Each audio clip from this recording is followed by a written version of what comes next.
It's Tuesday night, and you know what that means? Well, it hadn't been it lately, but finally, out of hibernation comes the bear, known as Phil Chaplin. Good evening, Chappie. How are you?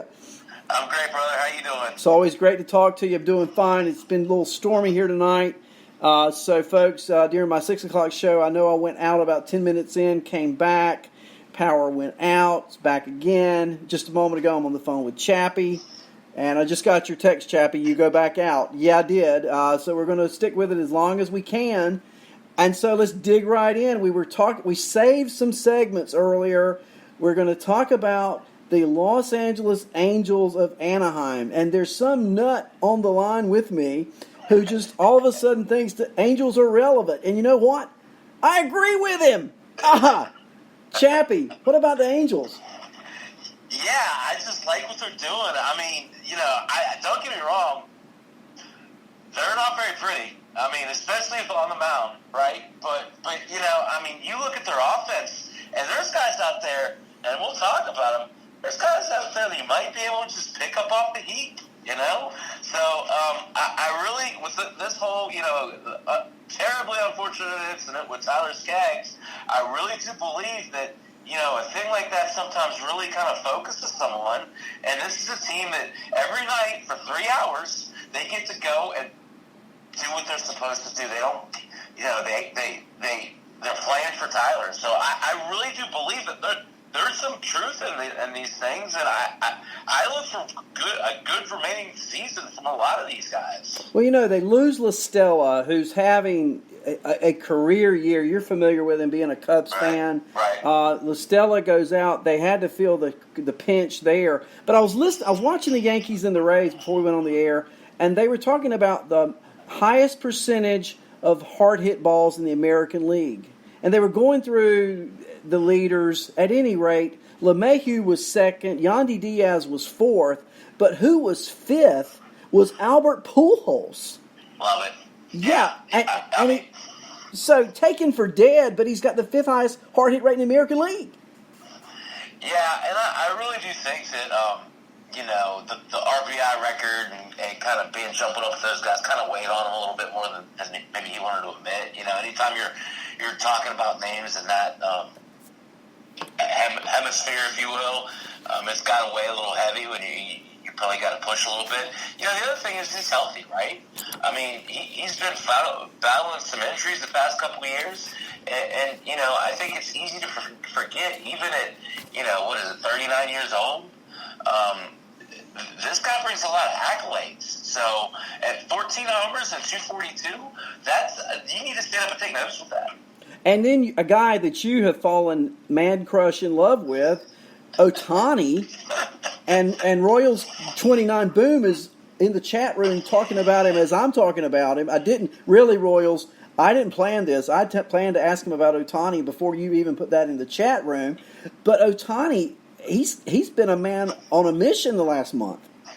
It's really funny, and I know your power's out, so I want to repeat some information for you if I can. I apologize I know Kevin heard it, but I think it's worth taking note. When you look at Shohei Ohtani, so first off, the thing is to remember, this guy's an SP1. This guy is a legit SP1, okay? So you're talking about an illegal like Fantrax where you can play him at starting pitcher and then turn around and play him at DH. He has immense value. So we're talking about, he's projected out to hit 42 homers and 15 stolen bases. But since June 1st, he's hit 11 homers in 35 games with a 328 average. That's projected out to 51 homers, Arnie. But guess what? Here's the kicker. 5 stolen bases projects out to 24 stolen bases. Would you take 51 homers and 24 stolen bases out of your utility player? Oh, I'd take him out of any player. And then you tell me there's an SP1 to boot? I mean, how can... I hate to, put too much into this, right? Because you're assuming an awful lot on the pitching aspect. But we've all seen it. We've all seen it's there, right? Again, this kid's 25 years old, Arnie. He's 25 years old. I don't know how you don't look at this. He's totally underrated because he's with the Angels. No one pays attention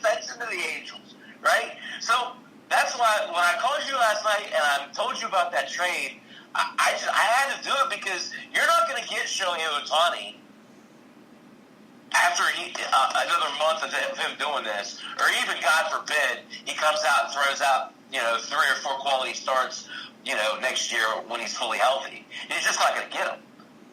Is he number 1 in the draft next year in a keeper dynasty league? Would he be number 1? I mean, you certainly have to consider him. I say he's top 5. If he continues this pace, Arnie, and I'm not saying he's going to hit 54 homers. If he hits close to 40 homers and around 300, he's got to be a top 5. I don't know how you put him in front of Trout, Yelich, Bellinger. But man, I have a hard time not putting him number 4. Well, you got to put him above Mookie Betts. Absolutely. And I'm looking at the draft. Only have what we have this year. You got to put him above the kid in Cleveland who can no longer hit unless it's the month of July. Yeah. And so Freddie Freeman. I'm just throwing names out. Yeah. I take him before Freddie Freeman. Scherzer. Freddie's good. Yeah, it's not close. So 25. He's 25. yeah, and in dynasty leagues, leagues you keep him forever. I mean, what? Right. So let's talk about the other end of that. You're talking about a starting pitcher, a hitter, a pitcher. How about the new closer in Anaheim, Hansel Robles? I love this guy. Yeah. I mean, he's really been great, but it's funny. I was kind of cramming on this. It's not just him, though, right? I mean, you look at their back 3; they've all been really good, right? So Ty Buttrey with a 2.60 ERA. 53 strikeouts and 45 innings pitched. He's a great setup guy. You got Cam Bedrosian, 50 Ks and 45 innings pitched, 3.38 ERA. But then you're absolutely right. Having Robles kind of nail things down. 14 saves, 44 innings pitched, and 46 strikeouts. He has certainly really helped them. And honestly, like I said, their starting pitching isn't great. So when they get a lead, they really need to hold on to it, right? And one of their pitchers that I really was high on coming off the IL, but he certainly has underachieved, is Andrew Heaney. His first couple of starts off the IL, Chappie, he was lights out. And, the ball sort of just gets in on you fast with this guy. But he's got an ERA over 5 as we sit here tonight. I think he's pitching tonight against Houston. I haven't seen the score. I think that game's in Anaheim, so it's probably a late start. But he's pitching tonight against Houston. That's no walk in the park. No. So, but I'll tell you, can I just be honest with you? Yeah. He and Skaggs were really good friends. I really look for him to take it upon himself to shoulder the load. I look for big things out of Haney. The rest of this year, he's someone I'm trying to buy low, and he can be bought low. The as they call it, the pigs at the trough league I'm in, where you can just get guys off the waiver wire with no fab, no anything. He's a free agent right now, and pitching is so bad this year. I mean, have you ever seen a bad year in fantasy where starting pitching is as horrendous as it is? Well, and that's the other part to that trade, right? So, you can't trust any pitchers. So why not pick a dude up off the heap and take a chance with them as opposed to spending all this capital, right? Right. People forget, though, that as a 24-year-old, Haney, he was 6-4 with a 3.49 ERA. He has it in him. I mean, he's just 29. So I really do think here's a guy who you could really look to capitalize on. And I think, from what I hear you saying, is you agree with me, right? Yeah, the thing about him, though, is like every other start he's good, every other start he's bad. If you go look at his last 5 or 6 starts, it's true. It works that way. I looked at it earlier today. I think it was something like going back to the earliest start: 6 earned, 2 earned, 5 earned, 1 earned, 5 earned, 2 earned. It was something like that as far as earned runs allowed. So and tonight would be a bad night turn for him if that continues. But you're right. He's playing at home. This Tyler Skaggs tragedy has united this team in a tremendous way. Now, Trout's out tonight, but I guess you've read everything I have. They're expecting him back this week, so it's no big injury, as they're saying it. Of course, until he plays, it's a big injury. But you put Trout on that team, and that pitching staff, you know, and Andrelton Simmons also. He's starting to hit. I looked at. You probably did the same thing, but the Angels are 4.5 out in the wild card, and 3 games over 500 coming into tonight. Yeah, they're right in the thick of it, and I think, you know, if you really come down to it, down the stretch, I know it's not, you know, your dog and pony show, but I'll take my chances with Andrelton Simmons, Cole Calhoun, Justin Upton, Shohei Ohtani, and Mike Trout. That's a good, solid core. Do they call up Joe Adele before the season's over? I love Joe Adele. Yeah, I don't. I have mixed feelings on that because what they could really use out of Joe Adele is leverage for a pitcher. I mean, it's not like the Angels have a plethora of talent in the minors that's coming up, and they have this solid, bright future, right? You have this legitimate piece, and he's going to be a great player. But, you know, what if he could get you a Marcus Stroman or, you know, one of these other pitchers on the market? Wouldn't it be worth it to spend it there, especially if you're going to contend this year? How do you think Stroman would do in Anaheim in that pitcher's ballpark? Ground ball pitcher playing for them. Well, you know, what I like about it is Simmons is probably the best shortstop in the game defensively. You know, I think it worked out pretty well. You know, it's interesting. I don't know. You know, he seems to like being a leader, and I think that's what they need. So I think it wouldn't be bad. So would you do that, Joe Adele for Stroman, straight up on either side? Do you think that's fair? It's probably fair. I mean, you're talking about a Double-A kid right now with a lot of promise, but he is undisciplined at the plate. Right. I think even more so than, say, a Robles is for Washington. And that lack of discipline, you know what that means, a lot of strikeouts. Of course, he's got the speed and the power. But in Toronto, that bat can hit probably. And then you give Angels that pitcher. Too, right? Yeah, that lineup. And you know, the Jays are set with infielders. It's the outfielders where they're porous right now. Give them an Adele to play outfield who can go chase it down anywhere.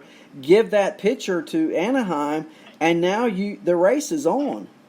I mean, I think it's a great match. I tell you, another match I really like is, if they would do it, is trading with Cleveland for that kind of pitcher, for that kind of outfield prospect. But then you're talking about an inter-American League situation. Don't know that that's as appealing. But, of course, Toronto's in the American League, too. So, I don't know. Toronto going nowhere fast as they are, so they're ready to deal, whereas Cleveland, you know, they're in the playoff hunt right now. So, two different perspectives looking at a trade, but either team there could benefit from that outfielder. Yeah, and again, it's like I said, it's not like the Angels are just overflowing with all kinds of minor league talent. So, you have this great talent. I mean, what are you going to do with them, right? Right. You can. Last I checked, you're going to play 9 at a time, right? Last I checked. Right, exactly. Your pitching staff's terrible. Go out and do something about it. I think Stroman has settled in real nice at the top of that lineup, and he's controllable, I believe, for next year too, right? That's correct. So, you know, you put him and Ohtani at the top next year, I'll tell you, I mean, I like it. You know? I mean, you know Canning's going to get better. You know, that's the kid that's really got to turn around because he struggled lately, right? He was horrible. It wasn't it 5 walks in like 2 innings last night. He was absolutely horrible. Not as bad as the Colorado starter last night, Herman. Oh, God. But I've never in my life seen a line like that, 2 2/3, 11 earned runs. But at any rate, a guy in my league, talk about that. I guess you own him. I don't own him in anything. Did you see where Andrew Kashner struggled tonight against the Blue Jays for Boston? It doesn't surprise me. Shock, right? Yeah, it doesn't surprise me. Can I jump on another horse with you in the American League? As I really focused on the wild card tonight. We've talked about the Anaheim Angels. Another team in that mix, and I know you love this team, the Oakland A's. I knew you were going to say that. I had to go there. And you know, the swinging A's are tied for that second wild